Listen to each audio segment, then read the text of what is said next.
Thank you.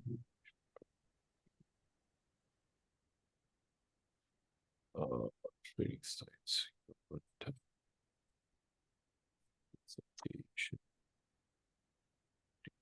What's the topic? I just want to, All right, so we are live. Welcome, everyone. Some participants. We'll just give everyone a minute as everyone is loading.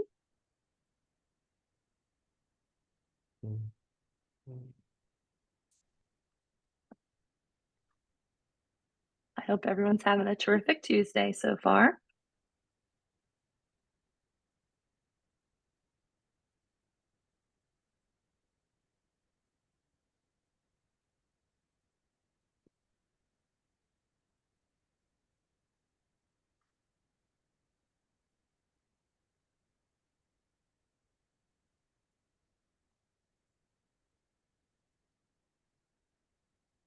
All right, everyone. Well, it looks like everyone has been able to join us. So I appreciate everyone taking the time today for this wonderful webinar with Dr. Aggarwal. Hello and welcome to Introduction to Idiopathic Inflammatory Myopathies, sponsored by J&J Innovative Medicine. My name is Lori Boyer, and I'm the board chair for the Myositis Association. Before we get started, just some little housekeeping notes. This webinar is being recorded and will be available on TMA's YouTube channel on the 1st of next month. Search for the Myositis Association on the YouTube website and you'll find us. If you subscribe, you can sign up for notifications to let you know instantly when we upload a new video. While you are here, we would love to see where you are tuning in from around the country. So please take a second and in the chat box, let us know where you're tuning in from. Also, if you have any questions for today's presenter, please put them in the Q&A box and we'll answer them after the presentation. We are so pleased to have with us today Dr. Rohit Aggarwal. Dr. Aggarwal is a professor of medicine at the University of Pittsburgh and co-director of UPMC Myositis Center, where he does clinical and translational research in inflammatory muscle diseases, myositis, and associated interstitial lung disease. He has previously served as chair of TMA's Medical Advisory Board, as well as past chair of the Scientific Committee of IMAX, which is the largest patient and physician groups working in the field of myositis, respectively. He is also the recipient of the Myositis Association's 2024 Heroes in the Fight Award. Dr. Aggarwal, thank you so much for being here today. Thank you. Thanks a lot for inviting me to present this. It's always a pleasure to discuss with the patients in this format. We see, I always say we see our patients in clinic. At that time, it's all about the patient disease. We don't, take a step back and, discuss all the bigger and important issues that our patients face. So these opportunities through TMA, actually, I've learned a lot, through TMA and access to the patients. I've learned quite a lot about the disease itself. So if you allow me, if I can share my slide, confirm if you're able to see my slides. Are they visible we properly? Can see them. Like no problems? Like yep, it looks wonderful. It looks okay. All right, perfect. All right, and let me know if you can see if you're in my advancing of the slides. The slides yep, advancing perfectly. good. Okay. All right. Perfect. All right. Well, so today, the topic that I'm going to cover today is about everything about myositis. We'll start from, the burden of the disease, the epidemiology, the clinical features of the disease, how do we make diagnosis and how we treat. Most of you have probably gone through this journey from the disease presentation to the diagnosis. So I want to leave quite a lot of time, hopefully, in the end. I think we have a total of an hour. So hopefully, I'll try to keep the presentation, for about a half an hour and leave another, half an hour or 20 minutes for discussion and question and answers. Hopefully, that's okay. So first, we'll talk about the introduction to inflammatory myopathies, basically epidemiology and the burden of the disease, the clinical features and how we make the diagnosis, and how we manage and current emerging therapies. So first, the epidemiology and the burden of the disease. So as you all know, myositis is a rare, heterogeneous autoimmune disease which leads to gradual progressive muscle weakness, but also leads to many other clinical features involving many organs, including skin with rashes, uh, trouble swallowing, joint pains, interstitial lung disease, trouble breathing, and so on.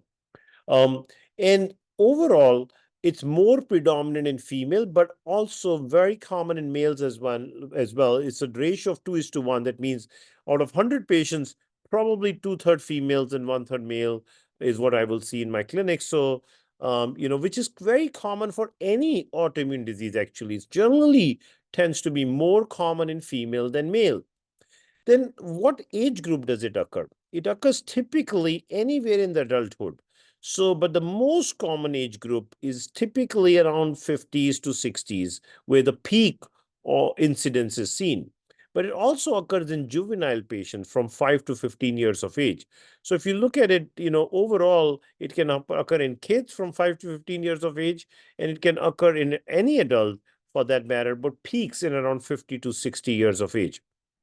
Um, there's also a gradient from north to south, which basically a lot of people believe is likely due to increased UV radiations in terms of the frequency or incidence of this disease overall. But overall, it remains a rare disease. It remains an orphan disease. An orphan disease is a designation that FDA gives to diseases of utmost need, because they otherwise don't get attention because of the rarity of their presentation. Okay. So then let's go over a little bit about the risk factors and how we really come to the diagnosis of the disease. As we discussed already, that risk is more common in female, but ethnicity and race is quite important. Although it affects any race and ethnicity, we have seen certain races, specifically people of color, it has more frequency, and more importantly, actually, than frequency, is more severity is seen in people with of color. It generally happens in adulthood, above 40 years of age. And we discussed before, exposure to sunlight or UV radiation tends to increase the frequency of it.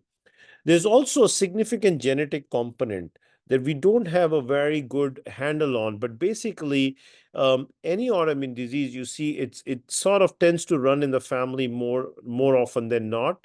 That doesn't mean that if you don't have family history of myositis, then you will, or any autoimmune disease, you will not get it. Many people get it for the first time in the family, but it often seen that somebody in the family has another autoimmune disease that indicates genetic predisposition.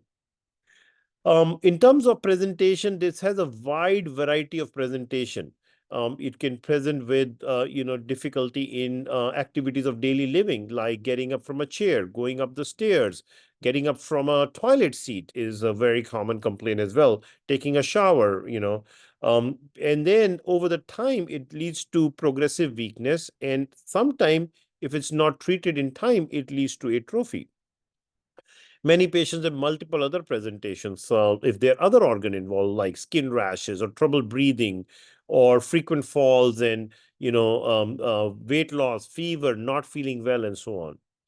Now, there's a whole lot of diagnostic tests that we use in our clinic, and I will tell you, not a single test is 100% reliable or sensitive and specific. So, in other words, if you have a certain one test of myositis, but everything else is negative, then you likely don't have myositis. So a single test don't really rules in or rules out the diagnosis. What we do is a combination of history and physical, along with various tests, to help us come to a conclusion that this is myositis.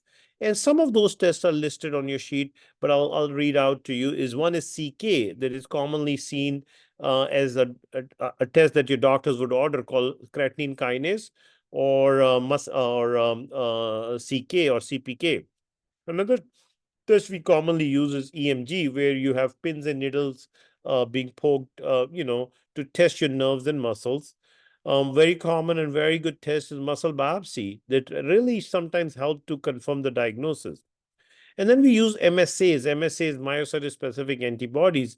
And these are really important nowadays because not only it can help nail the diagnosis, but it can also help to inform your doctor what type of myositis you may have, or what clinical features or what problems you may have in future. Your doctor could actually monitor that for that particular features more carefully. For example, if you have an antibody called Jo-1, then your doctor would be asking you all the time, do you have any cough? Do you have any shortness of breath?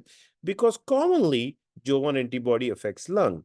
And so on and so forth. Different antibodies affect different groups of organs. So your doctor it can really help your doctor manage you overall.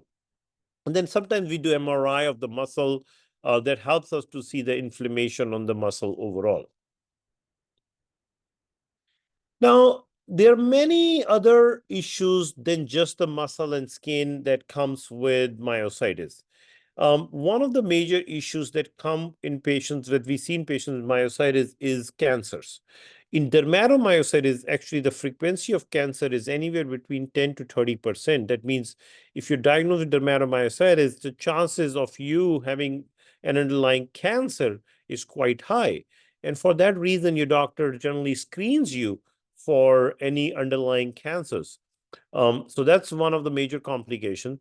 Then many times we see heart getting involved in myositis. Now, typically, most patients' heart is not involved at the beginning. In some 10 to 20% of patients, it could be involved in the very beginning with inflammation of the heart. But most common heart problem that we see comes after years of disease because you've been typically given long-term steroids to treat this, and long-term steroid leads to chronic heart problems such as blood pressure problem or blocked arteries and so on. And then pulmonary disease, is another one that is very commonly involved in myositis. I would say about 30 to 40% patients have interstitial lung disease that leads to slow progression or scarring of the lung that leads to respiratory failure ultimately. And then there are other complications like infections because your drugs that we use to treat myositis are immune suppressive, so commonly to get infection. Osteoporosis is quite common because we use steroid to treat our patients. And then other issues like difficulty in swallowing and aspiration and so on. So another point I always want to understand is burden of disease from patient perspective. And it's really important. And oftentimes I will say the doctors that are at fault of not understanding really what the patient is saying or what the patient is feeling overall. And honestly, we actually put more emphasis on objective signs and tests and labs than what the patient is saying. And that's because, how we are taught in a medical school, what the disease is supposed to do or not supposed to do.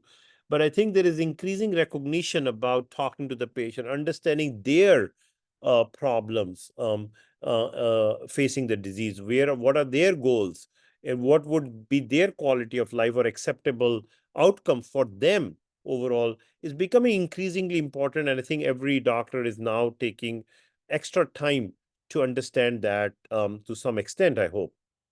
So one of the things that I always discuss with my patient is medication side effects. So, we can get you better completely, but what's the point of getting you better when you have 100 other problems? So you don't want to exchange one problem for another problem. So it's a very important aspect of the disease management is managing medication side effects. How long is the patient is spending time outside their day-to-day activities and with their loved ones, going to the doctor's office, getting the infusions, getting physical therapy. All those small things are important. Sometimes our patient have to take time off work to do the doctor's visit and so on. So these are very important aspect. And also a lot of times we see our patient tells us that, look, myositis was bad, but the over the years, these medications seems to have affected me more than the myositis itself.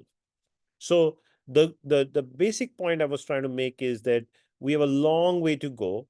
we need to work together to find more effective therapies that really changes not only the disease, that gets the disease better, but to do another step forward, which is, improves quality of life, improve long-term outlook of our patients, and not leave the patient with, significant medication or comorbid problems for with myositis. So just my screen is okay. Okay, now you all know this very well. Myositis is often misdiagnosed, underdiagnosed, misunderstood, and is a stigmatizing for patients living with it. Oftentimes, my patient tells me, "Doctor, you know what? I told my friends and family that I have myositis." They say, "What is this? We have never even heard of it." And that's, really discourages our patient that nobody even understand that what I'm going through. And I think there's a lot of work that is being done in this area, thankfully to Myositis Association, but also many other associations around the world. I would, all of these patient support organization provides a lot of help, information, resource, connection to our patients. So I think it's really important to recognize that. The other thing is we always also want to make sure that, myositis is a zebra, but we need to make this zebra well known, not only to larger community and patients and, your friends and family, but also there is a big deficiency in understanding myositis or knowing myositis in the medical community. So residents, fellows, they are not trained in myositis because it's a rare disease. So I think we need to do better work in education of our community doctors or our trainees in myositis to help decrease this misdiagnosis or misunderstanding of the disease overall. Again, I think this comes to the point that how the, patient advocacy and organizations can really, connecting patients to patients, patients to doctors, providing information and resources is quite important. Forming a community of patients. Another thing that I've learned, that patient tends to understand each other better, tends to believe each other better. So if a patient who has gone through this and has been successfully treated and doing well guides another patient, that's far better than even a doctor guiding a patient, because there's more amount of trust on that patient. So forming these communities, and helping each other and supporting each other, even it is very soothing to even know that I'm not the only one. Look, I have many fellow patients who have the similar problems and they are dealing with it and trying to get better, and I'm going to do the same. Now, obviously, there are many unmet needs, and one of the significant unmet need is to find safe and effective treatment. That's number one, on my list at least, because once you have that, then everything starts to roll and everything starts to get better. But we need to find better rehabilitation and physical therapists. Oftentimes, when a patient goes to physical therapist, they have never even heard of the disease, so very difficult for them to help you. We need treatment that could hopefully in future reverse some of the muscle mass that is lost, or atrophy or fibrosis that builds in after years of treatment. We need to develop better clinical guidelines for diagnosis as well as management. Plus, I think myositis is really a great example of having a multidisciplinary approach in which, rheumatologists, neurologists, dermatologists, physical therapists, pulmonologists, social care worker, even sometimes psychologists, all of them have to work together to kind of improve the overall, care of the patients. It is, I would say, that even though this is what we should be doing, it is quite difficult to achieve such a level of multidisciplinary approach, largely due to the lack of, honestly, lack of doctors interested and knowledgeable about this disease. So I think that again comes to the point of increasing education and awareness of the disease. Now let's go to the clinical presentation and diagnosis. This should be very easy because most of you have gone through it. Patients with myositis have progressive muscle weakness, which is typically symmetrical, means it affects right and left sides equally. of upper and lower extremity. Typically, you have neck flexion weakness as well. Typically, the core of the body is very weak. So people have difficulty in getting up from a bed in the morning even. And also, typically seen the muscles that are of shoulder girdle and hip girdle are more weak than the muscles of elbow or hands or grip in most myositis, except inclusion body myositis, where hand grip or ankle can be weaker or equally weak or weaker than the shoulder girdle or hip girdle muscles. Um, Common signs including raising difficulty in raising from chair, washing their hair, climbing stairs, hanging laundry, and so on. These are all the things that you probably have gone through. Many other organ manifestation, we discussed this already. Skin manifestation, skin rashes becomes a major problem in myositis. Some of the skin rashes are so bad that they're itchy and painful and really problematic and affects quality of life of our patients. Obviously, muscle goes before without saying, because muscle weakness leads to significant disability, malignancy. Having lung involvement can be a major problem, because many of my patients actually are on oxygen because of severe interstitial lung disease. And sometimes patient can develop heart involvement as well, and difficulty swallowing, arthritis, Raynaud's. These are all common clinical features.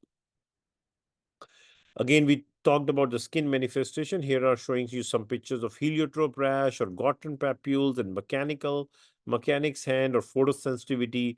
Again, as I was saying, the problem is not only the rash. The problem is these rashes tends to be very itchy and sometimes even painful, which causes a lot of day-to-day problem.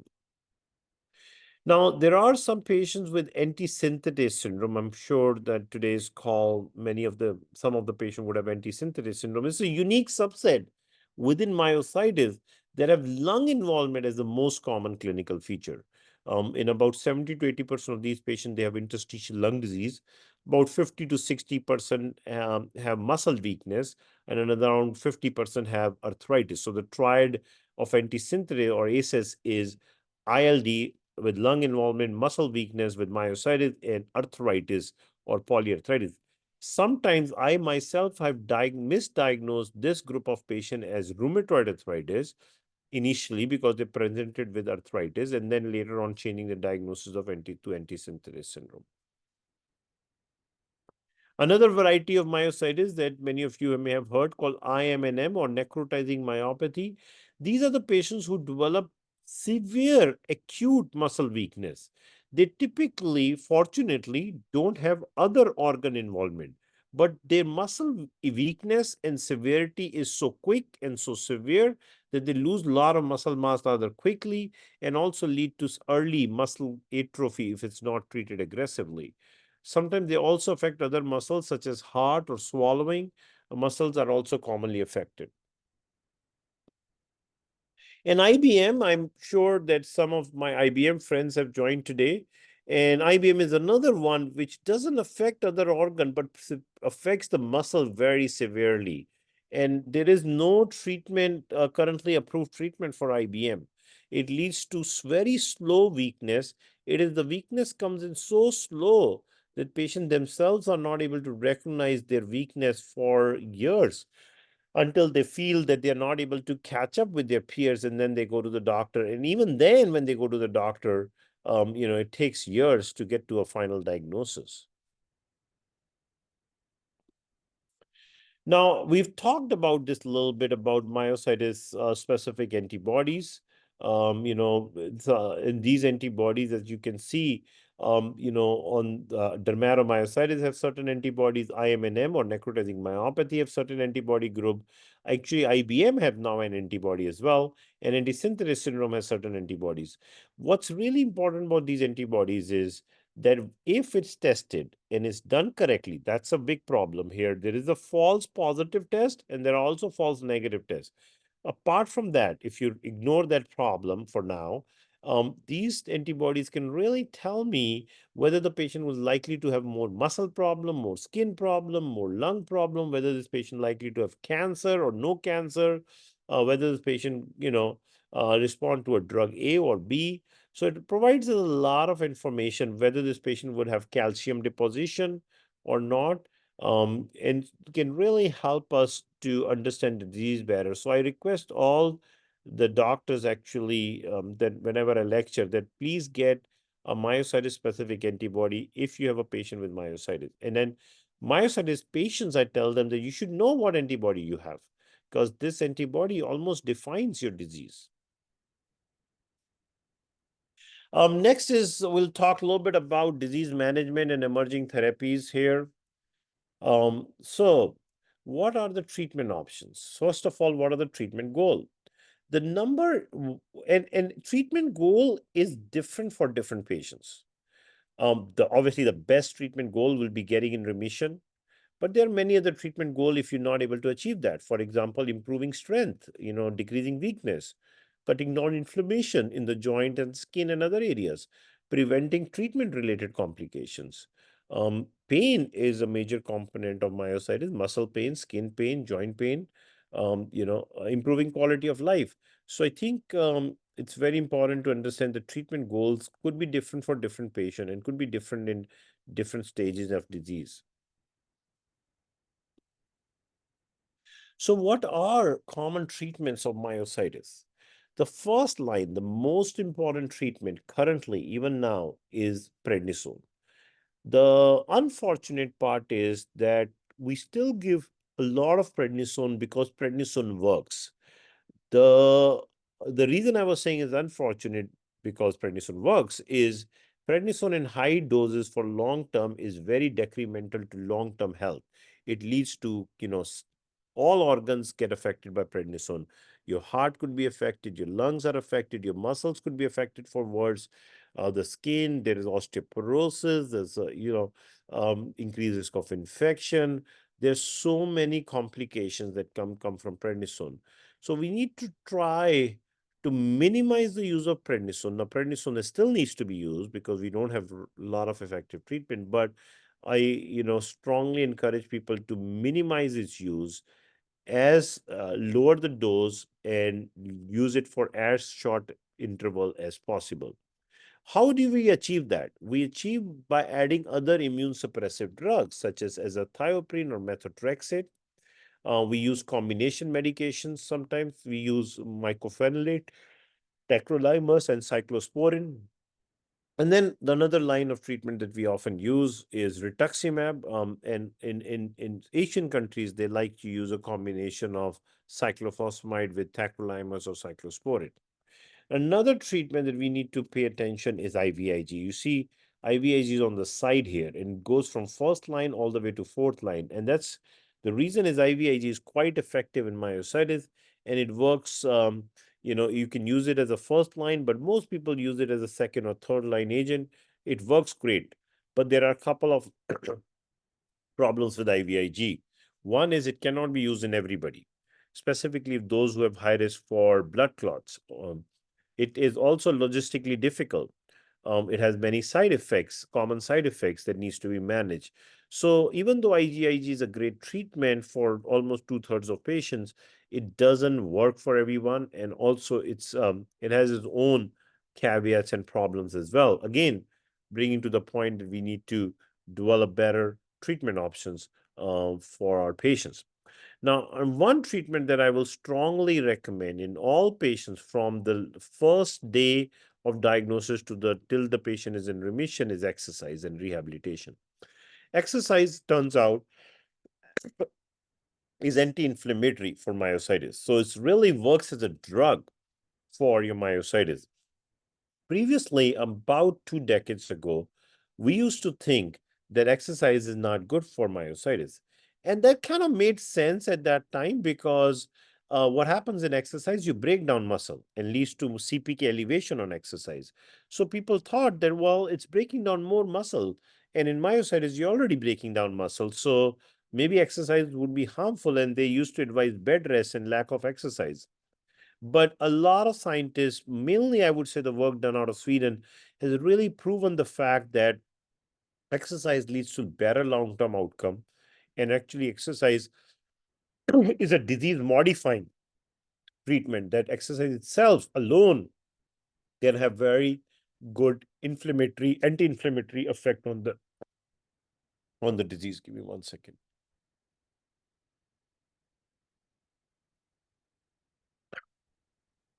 And then I would encourage our patients who are not able to get better on these traditional treatments.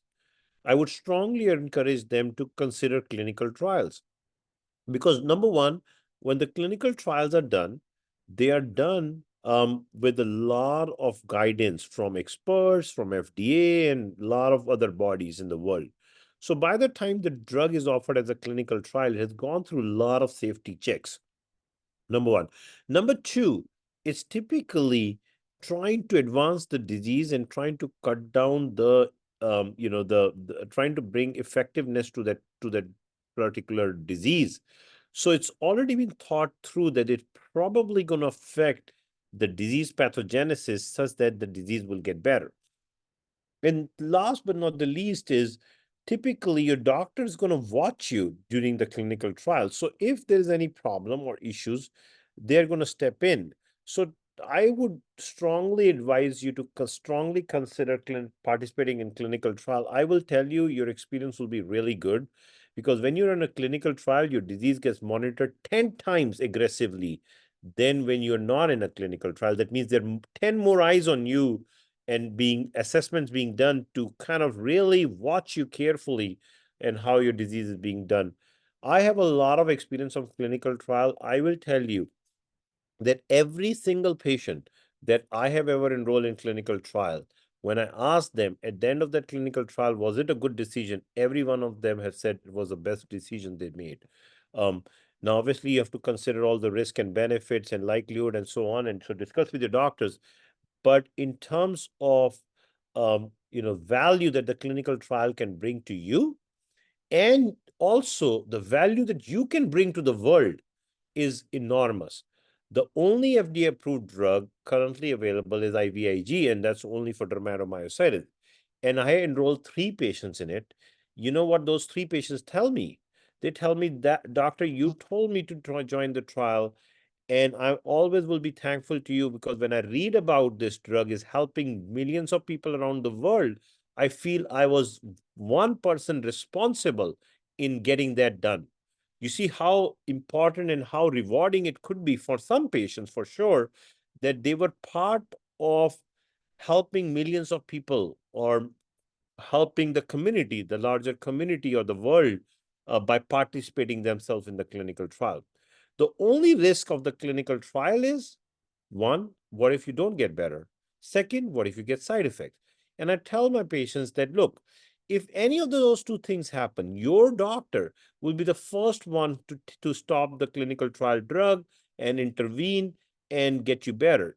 No doctor wants their patient to get worse while they're in the clinical trial. I would never let them continue the clinical trial if they're suffering or they're getting worse. And then oftentimes there are alternative treatment that we kind of jump in and get them better. And most clinical trial side effects are reversible. That means you stop the drug, they reverse. So I would again make a strong pitch about joining clinical trials if you could.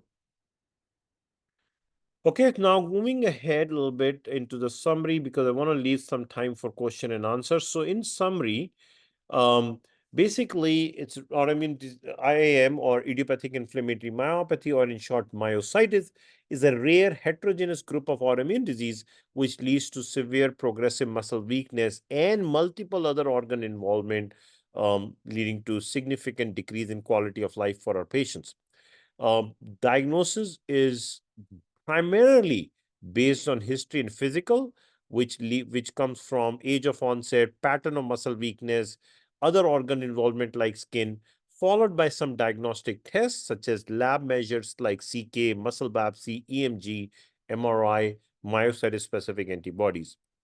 And currently, the treatments paradigm is only we have one FDA-approved treatment, which is proven by a randomized controlled trial. There are 2 other FDA-approved treatment, which is ACTH and steroid, but they have never been proven by a randomized clinical trial.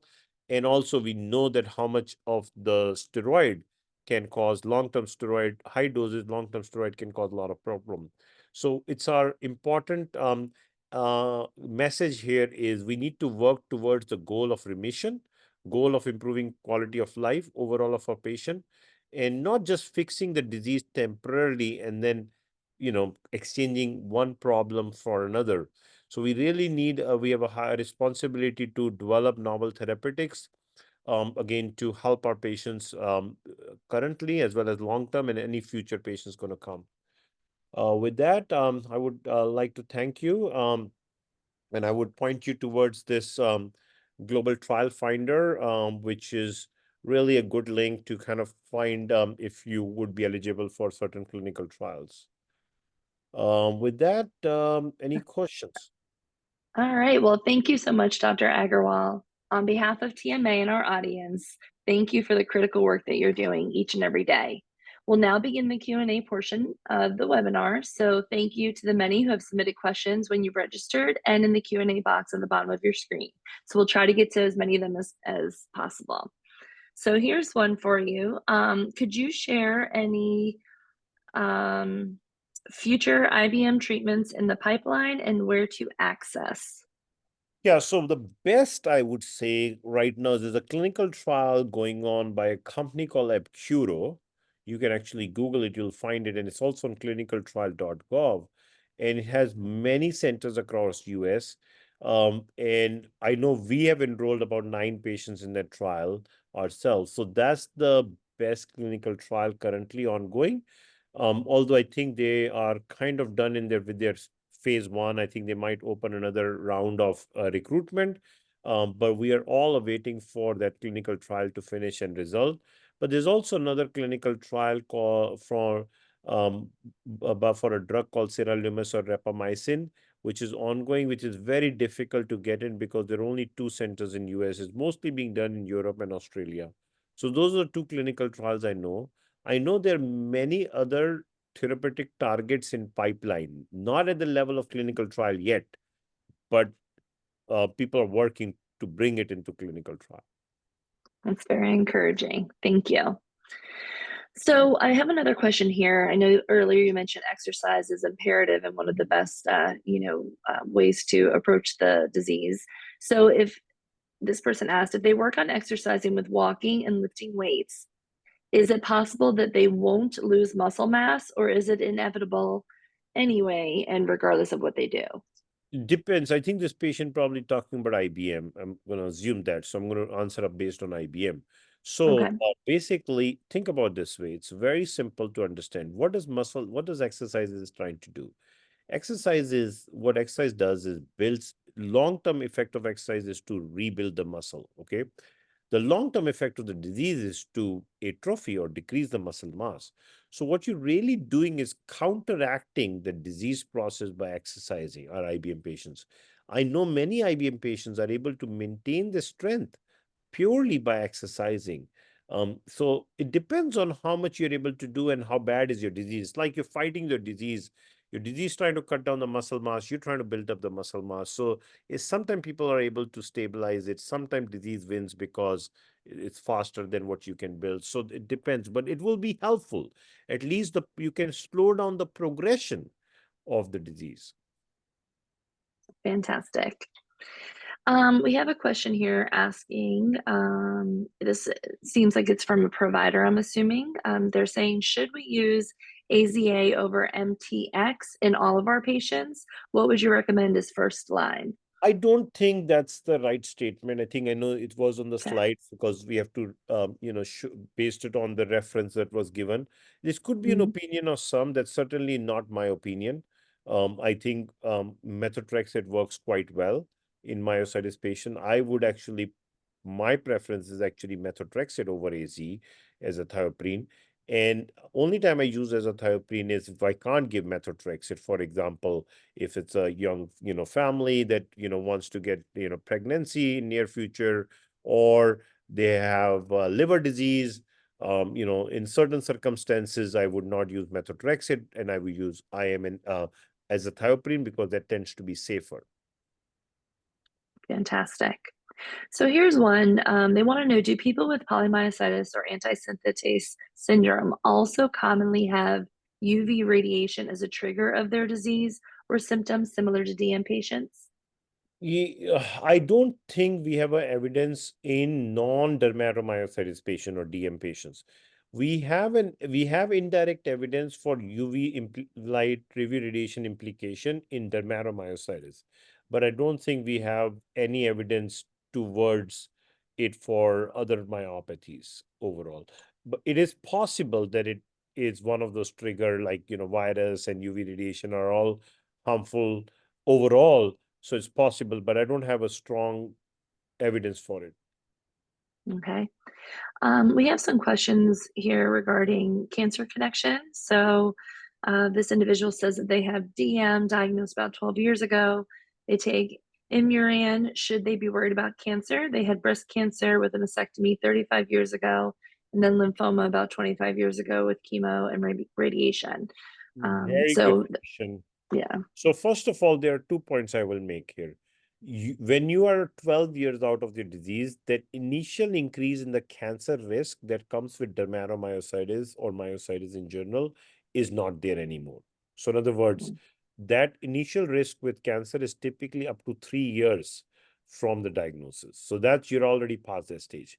I think your question is more when you're on Imuran, you've had two cancers in past, and yes, Imuran itself will increase the risk of well, not Imuran. So any immune suppression increases the risk of cancer in general because our immune system keeps the cancer cells under some check. Okay. And when we do immune suppression, we kind of lose that check. Now, in theory, that's the theory that whenever you have an immune suppression, then in theory you have increased risk of cancer. But studies have suggested that actually chronic inflammation or the disease itself has increased risk of cancer. So now when you're cutting down the inflammation, you're also decreasing the risk of cancer. This is a classic problem we see in rheumatoid arthritis, that if you leave the rheumatoid arthritis untreated, you have increased risk of cancer. When you treat with immune suppressive risk, you have increased risk of cancer. So you kind of counterbalancing. So I don't think we have strong evidence to believe that the risk is high enough that you should not treat your disease.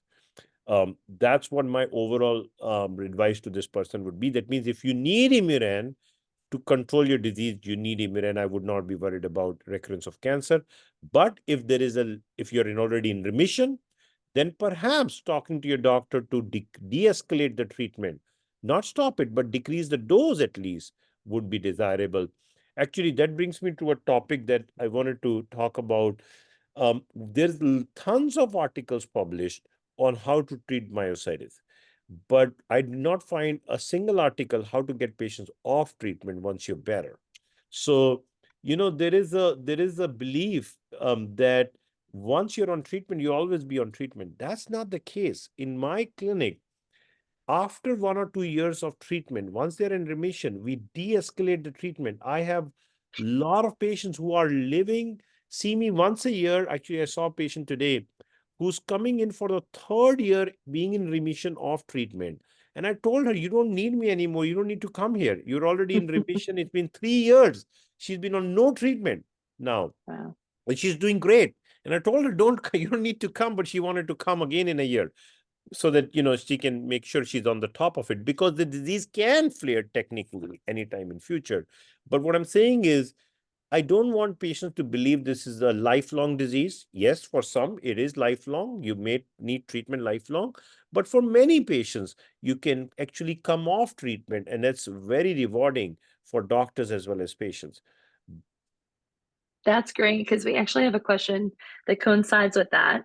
Um, this attendee said that they're in remission, but when they exercise, aka walking, is their exercise, their CK tests go above normal, up to 400, but she needs to exercise. So, what is too high for the CK when exercising? This is an excellent question. So first of all, if you're doing the right thing by exercising, do not worry about your CK.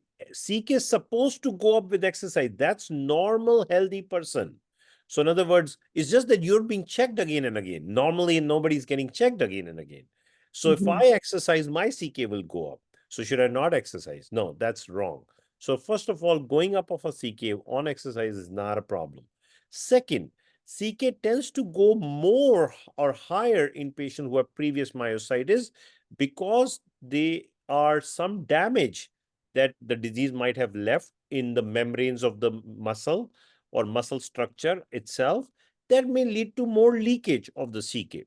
So that's another problem, second problem. But regardless of the first and the second statement, exercise is must. Don't worry about your CK elevation. The only time you need to worry about your CK elevation, if the CK elevation is going up and you starting to get weak, because CK tends to um, the way it goes up is let's say your disease is going to flare up. I'm just making it up. You're going to get you were CK at 400, you're going to be 400. Next 4 weeks, it'll go to 800. Next 4 weeks, it may go to 1200, 1500. You will see an increasing trend, and then you will eventually start to feel weakness as well. So you will see this trending up of the worsening of a flare. That's going to happen over months, not over days or weeks. That's going to happen over months. And that will be an indication of flare of the disease, not CK going to 400 on exercise, then 600, then 400, then 500, then 700, then 400. That happens all the time. Okay. They said I have IBM CN1A positive and I'm on IVIG with improvement to my quality of life as well as muscle strength. Why do doctors often refrain from trying IVIG for IBM patients? Can I you talk about downsides to doing that? Because they haven't experienced side effects so far, and they're 16 months in. So that's a very, very good question. And by the way, I do give IVIG to some of my patients on IBM. So I wouldn't say this is okay. So first of all, let's go about what's the evidence. The evidence is when they did IVIG studies on IBM patients, they were short studies. They were 6 months or 12-month study. And as you know, IBM is a slow progressive disease. They could not see any benefit. So now, because of that, or lack of evidence, many doctors believe we should not give IVIG to our IBM patient. And I don't disrespect. I tend to partly agree with it because there is no evidence that it works. But many doctors have had personal experience that long-term IVIG slows down the progression of IBM. And in fact, many European doctors that I've talked to believe strongly in IVIG. And most US doctors I've talked to, they don't believe in IVIG at all. And I'm talking about doctors who have 30 years, 20, 30 years of experience. I'm not talking about, somebody who's just tried IVIG for once or twice. So there is a clear divide in the community right now. But the problem is there is no strong evidence or studies suggesting IVIG and IBM. And if it to be done, it should be done over 2 years, not just 6 months or 12 months. Having said that, when do I give IVIG? I give IVIG when somebody's progressing fast. And I tell them, look, I know how fast you're progressing because I've seen you now 3 visits. I can track how things are going. And I'm going to start you on IVIG and we'll give it 6 months and see if we can even slow down that progression trajectory. If we are, and you're feeling well, then we'll continue. If not, then we'll not continue. And that's the kind of practice, kind of a middle way in a way that I practice. Having said that, there are side effects associated with IVIG that you need to consider. It has side effects including blood clots and reactions and so many other problems that it can happen. Not always, but something that can be monitored. So it's not I wouldn't say it's a trivial treatment. It should be taken or given with responsibility. Fantastic. I have someone inquiring. They currently have dermatomyositis, and they're wondering if their adult child should be tested for their antibodies to be No, safe. no. Okay. Actually, if your child, even if they have antibody, this doesn't mean anything because so the way the genetic predisposition to autoimmunity or myositis works is slightly different. So let me explain you. When we say it's a kind of a genetic disease, all autoimmune disease are technically partly genetically predisposed. The way it works is that if you have myositis, then your siblings or your kids are higher risk of one of the autoimmune disease. It almost never tends to be myositis, by the way. I only know one um, combination of a daughter and a father who has myositis. So it doesn't tend to be the same disease. What it is overall you're predisposed to autoimmune diseases because your autoimmune genes that tends to kind of cluster together are activated. So I commonly see a rheumatoid arthritis patient's daughter develop myositis, or they develop thyroid disease or diabetes, or so the autoimmunity overall is increased risk. I wouldn't say exactly the same disease. So I would not worry about it. Plus, I want to also explain another concept. When we say increased disease, I feel some of our patients believe that that's what they're going to get or their kid's going to get. So let me explain a little bit what we mean by increased disease. When doctor tells you you're at an increased risk, what they're saying is based compared to general population. So in other words, let's say my risk of developing myositis is 1%, okay?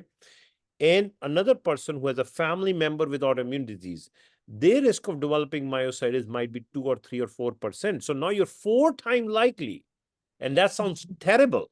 I'm 4 times Right. likely to develop myositis or autoimmune disease. But what people don't recognize or doctors don't discuss is 95% chance you'll never develop that disease in your life. So you Right. see, that's an important aspect to understand. Just because you're at a higher risk or you have a multiple fold higher risk to develop a disease doesn't mean you will. Right. Perfect. Getting a couple questions here on CAR T cell therapy and your thoughts on it for DM/SLE. Well, again, it's again one of the most revolutionary treatment that is with the promise of revolution or transformation. However, I would caution that we have very little evidence towards it yet. Whatever evidence we have is amazing. I have to agree.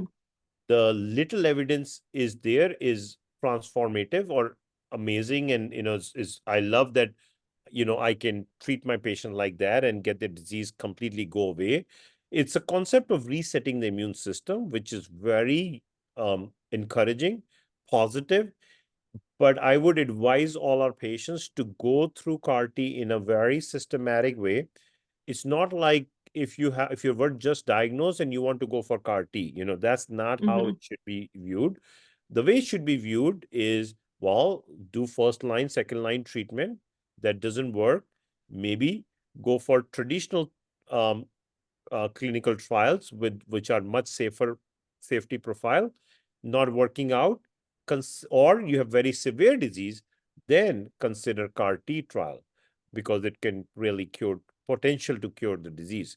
So this is how I would approach. I would say this is CAR T is data is very encouraging, and you should go for CAR T studies and trials in lupus as well as myositis, but not just jump into it. Ask your doctors, have your doctors guide when is the right time for you to pursue that. Fantastic. I have a question here. They're saying that their rheumatologist says that they have polymyositis due to muscle biopsy findings, but their neurologist says that they have DM due to high MDA5 and very high NXP2. Does that mean that they could possibly have both?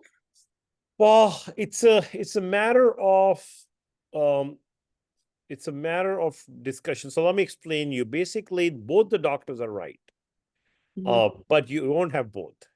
Okay. Got it. So, I tend to believe your neurologist a little bit more, maybe because the antibodies are highly specific. So, if you have an antibody which is dermatomyositis, then my belief is that likely that you have a dermatomyositis, but your skin never presented. hmm So, clinically, you have polymyositis, but the antibody wise, you have dermatomyositis. But in your case, I would doubt the antibody. The reason is you told me that you have NXP2 and NTMDA5. To me, there is very low probability of having those two antibodies in a single patient. So to me, I would actually say that maybe your antibody panel was falsely positive, and maybe that's why you never had a rash, and maybe that's why your diagnosis more belonged to polymyositis. Again, I don't know the specific case, but I'm Right. saying we see that where not, I wouldn't say commonly, but we see that in sometime I have a patient with clearly strongly positive me too antibody, but they never had rash. Now, Mhm. clinically, I call it as polymyositis. By antibody, I should call it dermatomyositis. We know based on scientific studies that the disease tend to go more with antibody because antibody tends to be more pathogenic. Uh, Mhm. so if that kind of helps answer that question. Oh, and then that's great, and that kind of ties into this one where they were asking, could you explain a little more about false positives and false negative MSA tests? Yeah. Unfortunately, MSA tests are not standardized. So many labs offer that test, but their sensitivity and specificity or rigorousness has not been tested perfectly, and they are not FDA approved tests. So it becomes very difficult that sometimes these antibodies cross react with each other. The way the Mhm. test is done is, let's say you have an antibody B, which may not have any significance, let's say that antibody B in that test may react with NXP2 or NTMDF5. And now you have a false positive result. And a false negative happens that you have an antibody, but it couldn't bind to the plate. And now you have a false negative result. That's the nature of the science. It is Mhm. getting better, but it's still, we see quite a lot of false positive and false negative. I know we're coming close to time, but I just want to ask this one last one. Um, this person has IBM, which has a slow progression. How often do you recommend they are checked to evaluate their progression of the I disease? check all my IBM patient every 6 months Okay. because 3 months is too much because it's too Hmm. difficult for patients to travel and all. And also in 3 months is a short span of time that things don't change. 1 year, I feel like a lot could happen. So I tend to see them every 6 months. I do their disease measures so that I can really look at the trajectory of their progression. So that helps me to see whether should I recommend them to do more exercise, maybe give another round of physical therapist to get them restarted. Maybe they need IVIG, maybe they need a little bit of something else. So those kind of things keep coming up. Well, honestly, thank you so much, Dr. Aggarwal. We appreciate you participating in today's webinar. Always such great information that you're sharing and great insight. And I'm sorry to say that that is all the time that we actually have. So if you guys want to tune into our next webinar, don't miss your chance also to register for TMA's International Annual Patient Conference by July 1st. Prices go up after that early bird deadline passes, and at the IAPC, there's always so many great sessions on, various aspects of myositis disease to get, some of these questions answered that you may have posed.